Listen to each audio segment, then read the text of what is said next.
Global warming, the increase of temperature due to the terrible greenhouse effect because of the rigorous escalation of carbon dioxide.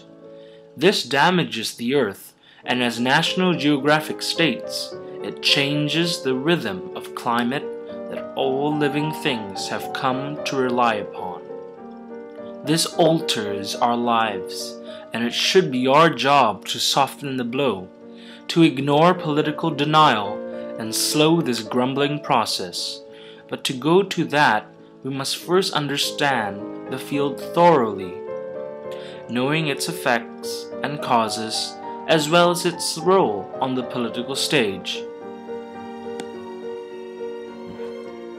For years, scientists have spent an extended period of time investigating the causes of global warming, natural cycles and events that hinted the least bit of influence to the environment have been inquired, but the most concrete explanations are the greenhouse gases that humans emit.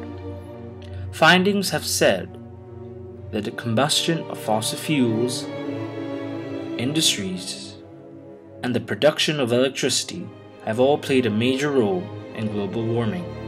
Let's not also forget that several agricultural factors such as digestive systems of grazing animals as well as nitrous oxide found in fertilizer can also harm the environment. However, it may be clear that politically, climate change is because of us, because of humans. Here is Oregon State climatologist George Taylor's view on that direction. Climate change is dominated by human effects. Largely the so-called greenhouse gases, especially carbon dioxide, to a lesser extent methane and some other things. And they believe that the buildup of greenhouse gases is responsible for a lot of the changes that we're seeing in the Earth. Now there are plenty of changes, but we know that climate changes all the time on a variety of timescales. So sifting out the human effect from the natural variations, which we know are in there somewhere, is a tough thing to do. And people come up with different answers depending on what they're looking at and probably what they believe as well. But perhaps something equally important to understand besides the causes of global warming is the effect that have impacted the Earth. Signs are everywhere, as the National Geographic writes. The North and the South Pole have experienced an increase in temperature as well as everything else between. Mercury has already risen up more than 1 degree Fahrenheit. To name a fair bunch of overlapping problems, they include the alarming rise of sea levels since the last century, the increase of precipitation, and the melting of ice in the Earth's poles. This includes the decline of glaciers, which goes over the ice sheets around Greenland and Antarctica. Take a look at environmental scientist Stefan Schneider's perspective on further and potential effects of global warming.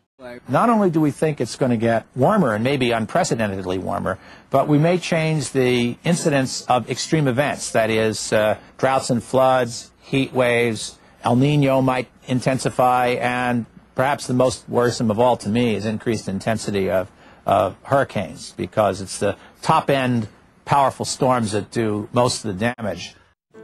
Within scientific investigation, there comes another complex field that incorporates a relationship with global warming: politics. In 2001, it was made official by the United Nations that global warming was caused based on human activity. The United Nations then formed the Intergovernmental Panel on Climate Change. The organization focuses on the re-evaluation of scientific findings of global warming.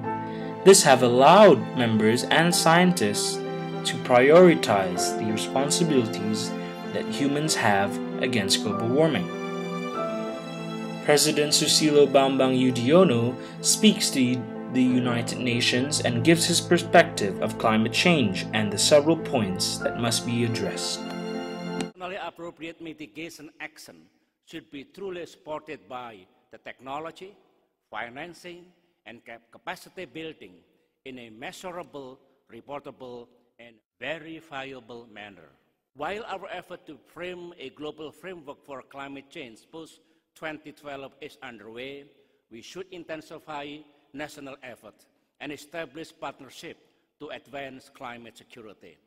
Indonesia has made climate change a key priority in Indonesia's national budget for 2010, reaching $500 million, which include preservation and expansion of our tropical rainforest cover.